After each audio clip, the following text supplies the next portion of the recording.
Du professeur Israël Shahak, Histoire juive, religion juive, chapitre 5, les lois contre les non-juifs, comportements injurieux et insultants, suite. Au paragraphe 545 du livre de l'Éducation, traitant de l'obligation religieuse de prélever un intérêt sur les prêts consentis aux gentils, la loi est énoncée comme suit, qu'il nous est ordonné d'exiger un intérêt aux gentils quand nous leur prêtons de l'argent et que nous ne devons pas leur prêter sans intérêt. Explication. Alors je rappelle que ce livre de l'Éducation, écrit au début du XIVe siècle, est le best-seller pour l'éducation des enfants et que l'État d'Israël le finance largement pour tous les petits-enfants juifs et surtout israéliens. Explication. L'origine de cette obligation religieuse est celle-ci. Nous ne devons faire acte de miséricorde qu'envers les gens qui reconnaissent Dieu et l'honorent, en nous abstenant de tels actes de miséricorde envers le reste des hommes et en les accomplissant uniquement envers les premiers. Nous montrons que nous éprouvons amour et miséricorde avant tout pour ceux-ci, parce qu'ils suivent la religion de Dieu, béni soit-il. Voyez que dans cette intention, notre récompense divine, lorsque nous refusons notre miséricorde aux autres, est égale à celle de l'accorder aux membres de notre propre peuple. Fin de citation. De nombreux autres passages font le même genre de distinction. Au paragraphe 238, concernant l'interdiction de différer le paiement d'un ouvrier, l'auteur prend bien soin de préciser que le péché est moins grave si l'ouvrier est un gentil. L'interdiction de maudire quelqu'un, paragraphe 239, est intitulée « Ne maudis aucun juif, ni homme ni femme ».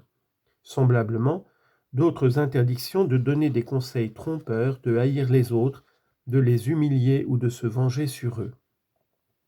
Paragraphe 240, 245 à 247. Ne s'applique qu'aux juifs. L'interdiction de suivre les coutumes des gentils signifie que les juifs doivent non seulement se séparer des gentils, mais aussi médire de tout leur comportement, y compris de leur habillement. Les explications et commentaires que je viens de citer, je le rappelle, sont une représentation exacte de l'enseignement de la halakha. Les rabbins, et puis encore les spécialistes apologétiques du judaïsme, le savent parfaitement, et pour cette raison se gardent bien de contester de telles opinions à l'intérieur de la communauté juive. Et bien entendu, ils n'en font jamais mention à l'extérieur. Au contraire, ils diffament tout juif qui soulève ce genre de questions à portée de l'oreille des gentils et publient alors des démentis mensongers où l'art de l'équivoque atteint des sommets. Par exemple, ils s'étendront largement sur l'importance du concept de miséricorde dans le judaïsme, sans signaler une seule fois que selon la halakha, miséricorde ne vaut que pour les juifs.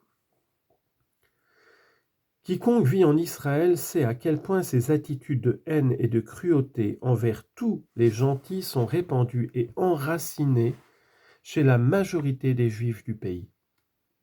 Alors que dirait-il aujourd'hui ? Ça atteint des proportions inouïes. En général, ces sentiments ne sont pas montrés au monde extérieur. Mais depuis l'instauration de l'État d'Israël, la guerre de 1967 et l'ascension de Begin, une bonne minorité de juifs, aussi bien en Israël qu'ailleurs, sont peu à peu devenus plus discertes sur ces choses. Depuis ces dernières années, les préceptes inhumains, selon lesquels la servitude est le lot naturel des gentils, ont été cités publiquement en Israël, même à la télévision, par des agriculteurs juifs exploitant de la main-d'œuvre arabe, et notamment des enfants. Les dirigeants de Gush Emunim ont invoqué les préceptes religieux enjoignant aux Juifs d'opprimer les gentils pour justifier les attentats contre les maires palestiniens et couvrir de l'autorité divine leur propre projet d'exclusion de tous les Arabes de Palestine.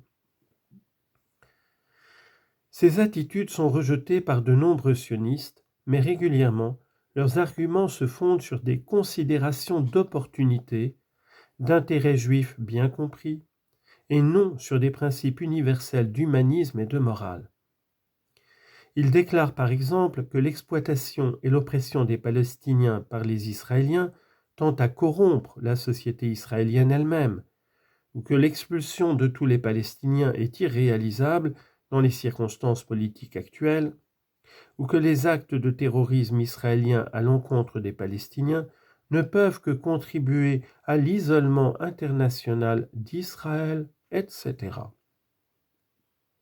Mais en ligne de principe, presque tous les sionistes, et en particulier ceux de gauche, partagent les attitudes profondément racistes, anti-gentilles, prônées par l'orthodoxie judaïque.